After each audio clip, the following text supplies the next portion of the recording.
Quinta esencia. Hay cosas en la vida, y eso incluye a esta Ciudad de México, que más vale que nunca averigüemos. La ignorancia nos permite dormir con placidez en la noche y concentrarnos en nuestros respectivos trabajos. Por ejemplo, ¿se ha preguntado usted qué le sucede a las personas que se quedan dormidas en el metro cuando éste llega a la terminal de una línea? Lo que causa que no escuchen la advertencia que les pide abandonar el vagón y sigan adelante en el mismo, adentrándose en un profundo túnel oscuro que aparentemente no lleva a ninguna parte. La verdad es que esa es una de esas cosas que en realidad no nos conviene averiguar, si es que queremos mantener la ilusión de que vivimos en un universo racional. Sin embargo, no está de más tomar algunas precauciones sencillas, que bien pueden evitarnos experiencias en verdad lamentables. Una de ellas es la de no dormirnos nunca en el metro, en especial después de la puesta del sol. Para Arturo Marquina, periodista ya no tan joven y autor ocasional de relatos de ficción científica, cuentos de horror y novelitas policíacas, ese descuido le produjo un extraño desarreglo que sus amigos califican casi de locura. Se niega Arturo, quien es una persona sensata, racional y de buen humor, a acercarse siquiera a las entradas al metro. Se niega también a pasar por encima de las ventilas o registros del sistema de transporte colectivo de esta capital. En eso puede ponerse hasta agresivo y desagradable. Marquina se niega a hablar de esa extraña fobia que lo aqueja. Siempre logra desviar la conversación cuando se le interroga al respecto. Solo una vez, en una cantina de Bucareli, después de varias horas de consumo y animada conversación, llegó un momento en que se puso serio e hizo una advertencia a uno de los amigos que le dijo que usaba el metro cotidianamente y en especial a muy altas horas de la noche. ¿Llegas a alguna terminal a esas horas?, preguntó Arturo. Ante la respuesta afirmativa, nuestro amigo abandonó su discreción. ¿Tú has sabido qué le ocurre a las personas que se quedan dormidas en los vagones que siguen avanzando después de la última estación? La verdad no, repuso su compañero. Yo sí lo sé. Esto que te voy a contar no es un cuento. Te pido que me lo creas por tu bien. Nunca lo repetiré ante ustedes. Fue hace justo un año. Serían cerca de las 11 de la noche y salía yo del trabajo después de un día durísimo. Tomé el metro en la estación Hidalgo y me dirigí hacia Tacuba. Ahí transbordé hacia Barranca del Muerto. Ya a esa hora el metro va casi vacío. Cerca de Tacubaya me quedé dormido. El tren llegó sin duda a la terminal sin que yo despertara. No oí la distorsionada voz de advertencia que sale del sistema de sonido, ni el insistente pitido del silbato electrónico que anuncia las paradas. Después, unos segundos después, cuando ya el vagón se dirigía hacia el inquietante túnel que continúa el trayecto, alcancé a ver el letrero y la insignia de mi estación de destino, la cual quedaba atrás. Con preocupación y fastidio pude ver que no iba solo. Unos asientos más adelante iba un tipo viejo y desastrado, en evidente estado de ebriedad, que seguía dormido y cabeceaba con cierto ritmo. Pensé que quizá este tren cambiaría de vía y regresaría por el mismo trayecto en unos momentos más. Pero no fue así. El vagón siguió adelante, se desvió hacia la derecha y después de avanzar varias decenas de metros, hizo alto en un lugar totalmente oscuro. El motor se detuvo y lo mismo la ventilación. El silencio más absoluto cayó sobre nosotros. Fue entonces cuando las luces se apagaron. Ahí empecé a sentir algo de miedo. Había un poco de claridad proveniente de la parte posterior del túnel. Por fortuna traía mi linterna de bolsillo y además esta tenía pilas. Me paré y me dirigí a mi aún dormido compañero de tribulación. Me acerqué a él y lo sacudí por el hombro. Me preguntó qué pasaba y rápidamente le expliqué nuestra situación. Respondió con una imprecación y puso su rostro contra la ventana para tratar de ver dónde nos hallábamos. Me di cuenta que este vagón se quedaría ahí toda la noche, por lo que me dispuse a tratar de forzar una de las puertas. Era inútil. Me convencí que solo saltando a través de una de las ventanas podríamos salir del carro. Fue entonces cuando oí un ruido en el techo. Algo cayó encima del vagón y recorría el techo. De pronto se escuchó otro ruido en el extremo opuesto del carro. Dirigí el haz de mi linterna y pude ver una sombra que caía al suelo después de haber entrado por la ventana. ¡Vaya, al fin! Oiga, necesitamos que nos ayude a salir. No hubo respuesta. El borracho fue más directo. Avanzó hacia el intruso y lo tomó por las ropas. ¡Sáquenos de aquí! ¡Esto es un atropello, malditos burócratas! El extraño no respondió. Solo levantó una mano. A la luz de mi linterna pude ver que era blanca como la harina, delgada y fibrosa, y con unas larguísimas uñas que semejaban garras. Como un rayo, esa mano rasgó la garganta del pobre vagabundo. Fue entonces cuando vi el rostro del ser que tenía enfrente. Pálido, calvo, con enormes ojos amarillos, orejas largas, una nariz grotescamente respingada con 2 protuberancias carnosas en la punta. Vi cómo abrió la boca llena de dispares y puntiagudos dientes, que pronto recibió el borbotón de sangre que salía del desafortunado pasajero. Fue en esos momentos cuando recibieron mis narices la patada del nauseabundo olor que despedía esa criatura.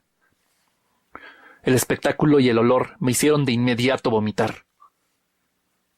En medio de las arcas de la vasca, escuché otro ruido metálico detrás de mí. Alguien más entraba al vagón por otra ventana. No esperé un segundo más. Me lancé hacia el primer intruso, que aún se cebaba en su víctima, y derribándolos a ambos llegué a la ventana por donde había penetrado el primer monstruo. Escuché un forcejeo detrás de mí, con el que sin duda el invisible perseguidor se abría paso también entre la pareja víctima y victimario que se interponía entre nosotros. Salté fuera del vagón, y logré caer en el suelo sin dislocarme siquiera un tobillo. Emprendí la huida como un poseso, hacia el extremo iluminado del túnel. Detrás de mí se dejaba oír un jadeo que acompañaba rítmicamente a un penetrante chillido. La luz aumentaba poco a poco. Sentía que mi perseguidor rápidamente iba descontando ventaja. Decidí voltear la cabeza y quizá eso sea lo que más me ha desgraciado la vida de toda esa experiencia. Vi a un ser similar al que había despedazado al pobre ebrio en el vagón, nada más que éste mostraba una regocijada sonrisa idiota. En la penumbra del túnel veía su tez amarillo limón y su larga frente con que se relamía con anticipación. Por fortuna, de frente llegaba otro tren de vagones del metro. Salté a su paso y alcancé la parte central del túnel. Mi perseguidor no quiso hacer lo propio. Recorrí los últimos metros que me separaban ya de la iluminada estación. Al llegar a ella, subí al andén. Justo a tiempo. Unos metros atrás, la criatura que se había desplazado por el techo del túnel, asida de sus largas garras tanto de manos como de pies, cayó detrás de mí y alcanzó a lanzarme un zarpazo a la pantorrilla. Arturo nos mostró una cicatriz que aún dejaba ver las huellas de una prolongada infección que apenas había sido dominada. Ya en el andén, emprendí la carrera hacia la calle. No me detuve hasta llegar a mi departamento, donde atranqué la puerta y me refugié en un garrafón de mezcal.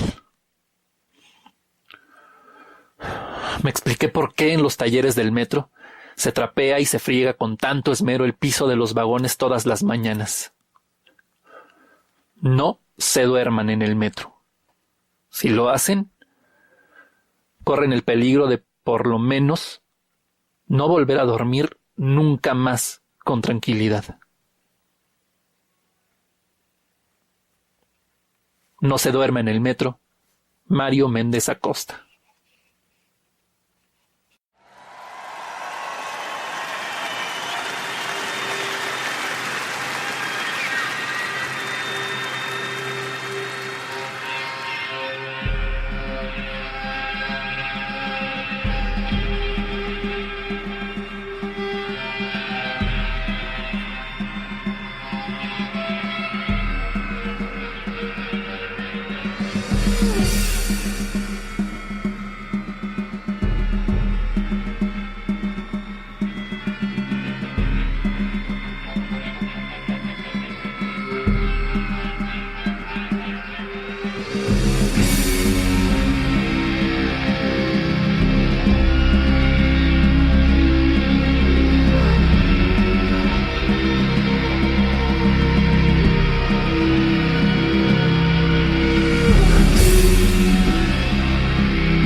Muy buenas noches, mi nombre es Sergio Puga y les doy la bienvenida a este segundo bloque del primer capítulo de Quintesencia dedicado a los monstruos. Esto lo estoy grabando en algún momento de la primera semana de octubre de 2015, desde algún punto de la Ciudad de México. El texto que escuchamos fue No se duerme en el metro, de Mario Méndez Acosta, que este texto lo escuché justamente por primera vez en el programa de Iñaki Manero, en Los Cuernos de la Luna.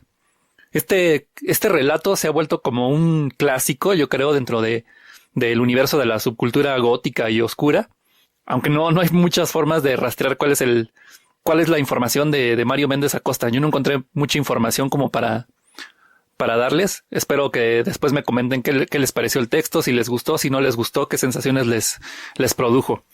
Y lo que escuchamos como música fue Fight Against Monsters de Apocalíptica. Apocalíptica es un grupo de Finlandia, ellos ya son bastante conocidos, ya tienen sus añitos haciendo música y grabando discos, ya deben tener como entre 10 y 12 discos. Y originalmente eran un cuarteto de violonchelos únicamente. Aquí les voy a contar una anécdota que no tiene nada que ver con el tema. Me da mucho gusto presentarles a Apocalíptica porque fue el primer concierto al que fui pagado con mis propios recursos. Y en esa época, Apocalíptica apenas había lanzado su primer disco. No eran casi conocidos en México todavía, en el mundo todavía no eran conocidos. Y el primer disco que hizo Apocalíptica fue totalmente haciendo covers de canciones de Metallica. Entonces cuando llegué al concierto, el concierto fue, me parece que en el Teatro Metropolitan, fue una cosa muy, muy chistosa, porque como siendo un cuarteto de chelistas, la mezcla de público que llegó a ver Apocalíptica fue muy rara. Llegaron desde el clásico metalero, que los conocíamos justamente por las versiones que estaban haciendo de la música de Metallica, pero también llegó gente totalmente trajeada, creo que hasta de gente de frac me acuerdo que iban familias completas con sus hijos, con chavitos, vestidos también de traje como si fueran un recital de música clásica. Entonces la mezcla fue muy chistosa y la parte que se vivió ya dentro del concierto también fue muy, muy, muy chistosa.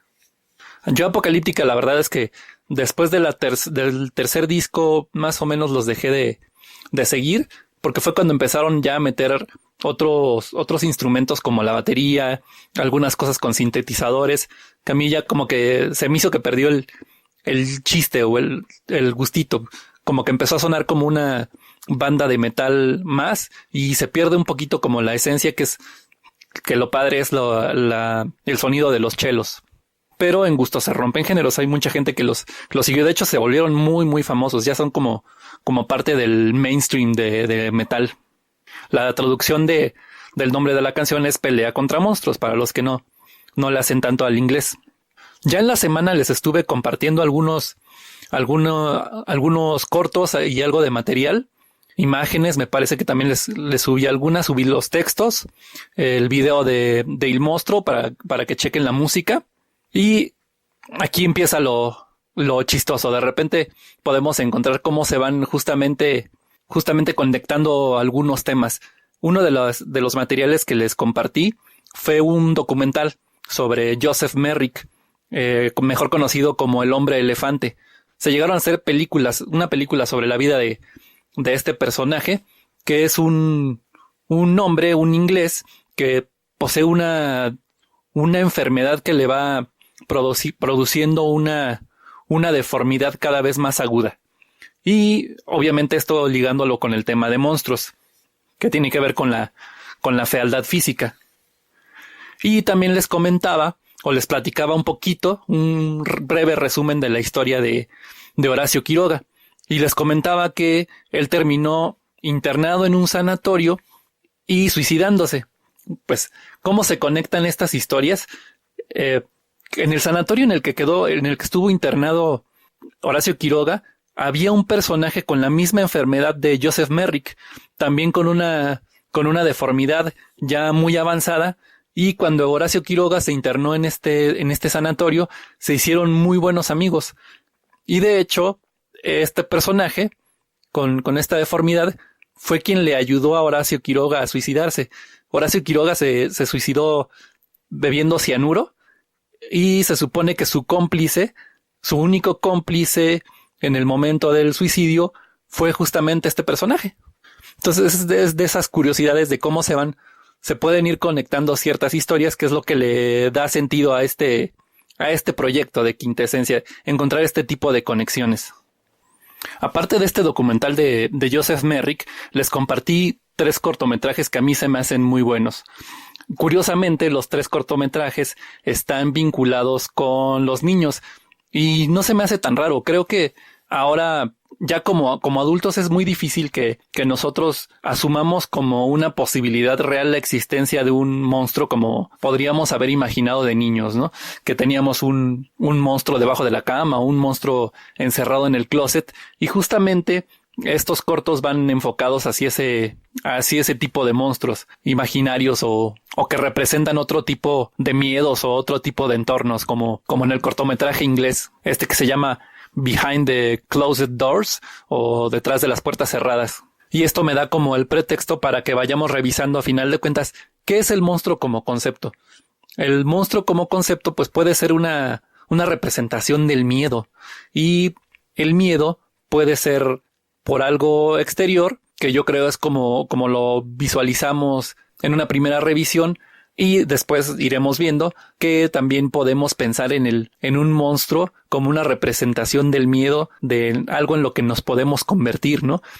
Pensando que todos podríamos tener o ser un monstruo en algún momento determinado, que es quizá una forma de cómo lo abordan estos cortometrajes. Igual, si les gustaron o no les gustaron los cortos, échenle un comentario ahí en la página para que podamos ir interactuando con sus comentarios e intercambiando puntos de vista. Y como les comentaba, en estos cortos justamente podemos ir rastreando la pregunta que yo les decía aquí, que nos iba a ir acompañando durante este ciclo de monstruos, que es el de ¿quién es el monstruo? ¿Se acuerdan? Hay 2 que son muy similares, el cortometraje mexicano que se llama Monstruo y el que se llama Behind the Closed Doors, que en ambos casos, a final de cuentas, el monstruo vendría resultando el papá, ¿no? Sí hay una representación ahí de un monstruo por esta fealdad física y por esta parte aterradora, pero a final de cuentas también está el papá como este elemento de monstruo moral. No es necesariamente horripilante físicamente, pero sus conductas, sus actitudes, la forma en que tratan a la mamá o a los hijos, en ambos casos, le da esta connotación de monstruo, y justamente está ese juego de, a final de cuentas, ¿quién es el monstruo? Y esto muchas veces viene siendo una constante en los textos y en los libros o en los cortos o en las expresiones artísticas en las que se habla del tema de monstruos. Pero en este bloque lo que realmente me gustaría hablar es irnos imaginando o especulando sobre cómo ha evolucionado el concepto de monstruo a lo largo de las culturas. Creo que les comentaba un poquito en el bloque anterior que hay como diversos tipos de monstruos. Yo creo que en la medida en que nos regresamos en el tiempo, los monstruos que permeaban en las diferentes culturas y civilizaciones se acercaban mucho más a una representación del miedo que tenía que ver con su contacto con la naturaleza. Entonces estamos hablando de monstruos como bestias gigantescas, bestias enormes, animales mitológicos que representaban peligros reales o exacerbaciones de peligros reales que tenían que ver con su entorno, que eran los grandes monstruos, esta rivalidad que siempre tenemos con la naturaleza. En estos días, ya para nosotros que vivimos en un entorno urbano, en ciudades, difícilmente un animal gigantesco nos representa un peligro, pero en aquellos tiempos, en tiempos mucho más antiguos, los animales eran lo que representaba un peligro real de muerte para las sociedades y las culturas. Y por ejemplo, en estas culturas, pues encontramos representaciones de monstruos como los dragones, que los dragones son un monstruo muy peculiar porque es uno de estas bestias que podemos encontrar en prácticamente todas las culturas. Prácticamente todas las culturas tienen mitos sobre los dragones.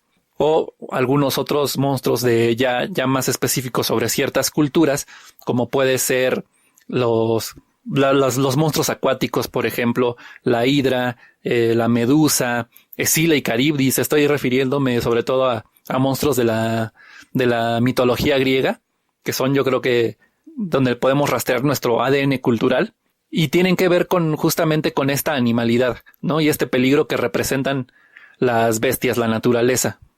Y poco a poco han ido evolucionando hacia formas mucho más parecidas a lo humano, ya no tan gigantescas, sino más con características humanas, aunque en algunos casos con estos rasgos mezclados entre humanidad y animalidad, ¿no? Como pueden ser los licántropos, los hombres lobo, o como pueden ser los que vamos a tocar, los vampiros, los mismos vampiros, que son mucho más parecidos, son mucho más nuestros parientes. Y también dentro de los textos que vamos a leer, creo que hay una especie de punto de quiebre. En algún momento, al principio, en los orígenes, se creía que los monstruos o la fealdad física eran un reflejo de la fealdad moral. Yo creo que en algunos de los libros que vamos a estar revisando, justamente se da esta ruptura, ¿no? Empieza este cuestionamiento a esta atribución de que la fealdad física tiene que ver con una fealdad moral o es un reflejo de la fealdad moral. Y uno de los personajes que podemos calificar o mitos que podemos calificar como arquetípicos en este sentido es el de la Bella y la Bestia.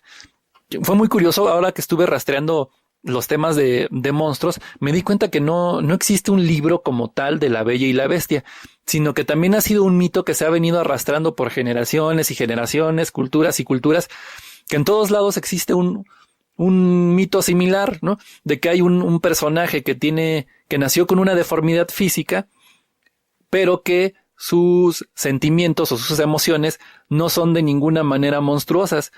Y obviamente sufre un rechazo por esta fealdad física y existe una mujer virtuosa, bella, hermosa y demás que logra ver sus atributos humanos más allá de su fealdad física.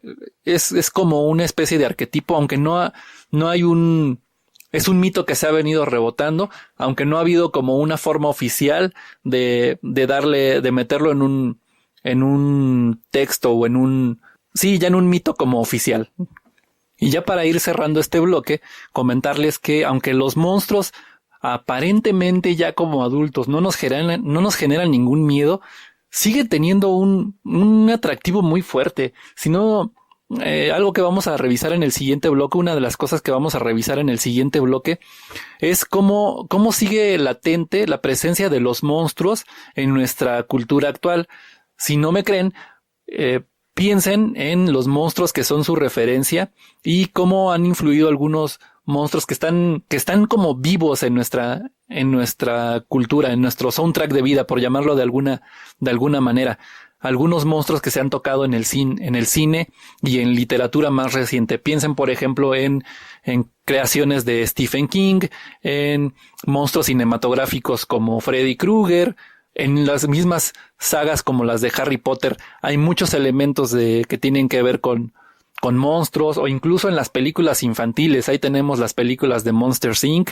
o la película de Hotel Transilvania, que todos los protagonistas son monstruos. Hay que ver cómo estamos tratando en estos tiempos el concepto de monstruo, si nos sigue atemorizando o si lo estamos tratando de otra manera. Eso va a ser parte de lo que revisemos en el siguiente bloque. Espero me sigan acompañando, se vaya uniendo más gente, y recuerden que la idea es que no me dejen solo compartiendo únicamente yo material. Espero que comenten, que me digan qué les está pareciendo este proyecto, si les está gustando, si no les está gustando, qué ideas tienen para sugerirse. La idea también es no casarme con un solo tema. Aunque ya tengo un menú predefinido de textos, quiero ir construyendo más temas, así que espero mucho su participación y sus comentarios. Sin más por el momento, cierro este bloque y nos escuchamos en el próximo bloque. Ahí les estaré compartiendo más material, que espero que vayan igual posteando sus comentarios. Hasta la próxima.